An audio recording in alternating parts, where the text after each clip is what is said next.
Don Vitaliano Papais nasce a Ramuscello di Sesto al Reghena nel 1939 e rimane orfano del papà Giovanni, alpino della divisione Iulia, all'età di 3 mesi.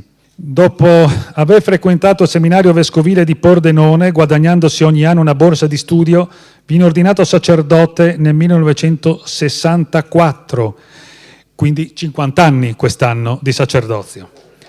E da subito ha operato nella diocesi di Concordia Pordenone in varie parrocchie, tra cui Valvasone.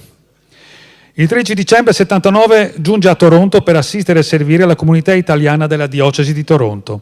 La fondazione Migrantes della Chiesa Cattolica, per diversi anni diretta dal friulano Monsignor Luigi Petris, ha sempre provveduto e provvede tuttora, anche se con un numero inferiore, ad inviare sacerdoti italiani nei luoghi di emigrazione. Don Vitaliano è stato uno dei sacerdoti che ha accolto questo invito, impegnandosi con dedizione ad assistere i fedeli di lingua italiana della metropoli di Toronto. Naturalmente in questa veste ha avuto modo di dare una particolare attenzione ai corregionali, in particolare a quelli del Pordenonese, ricoprendo anche l'incarico di assistente delle fasce, ente friulano di assistenza sociale e culturale, punto di riferimento dei pordenonesi nel mondo, che festeggia quest'anno un secolo di vita, fortemente sviluppatosi durante l'episcopato del friulano Monsignor Abramo Freschi.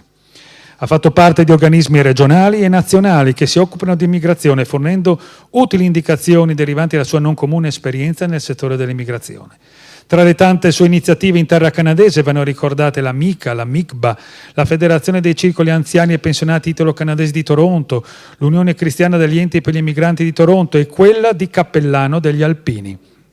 Nel 2007 il Presidente della Repubblica Italiana Napolitano lo ha insignito dell'onorificenza di Cavaliere dell'Ordine della Stella della Solidarietà Italiana per, si legge testualmente, la sua instancabile ed ammirevole attività a favore della comunità italiana in Canada e per i meriti di conseguenza acquisiti nei confronti dello Stato italiano. Nello stesso anno ha anche ricevuto l'ambito riconoscimento del Mérite Furlan al Castello di Rive d'Arcano. La motivazione è la seguente: per essersi distinto per il suo ultratrentennale impegno a favore dei suoi corregionali in Canada nel corso del suo sacerdozio nella diocesi di Toronto, svolto con forte impegno ed appassionata dedizione.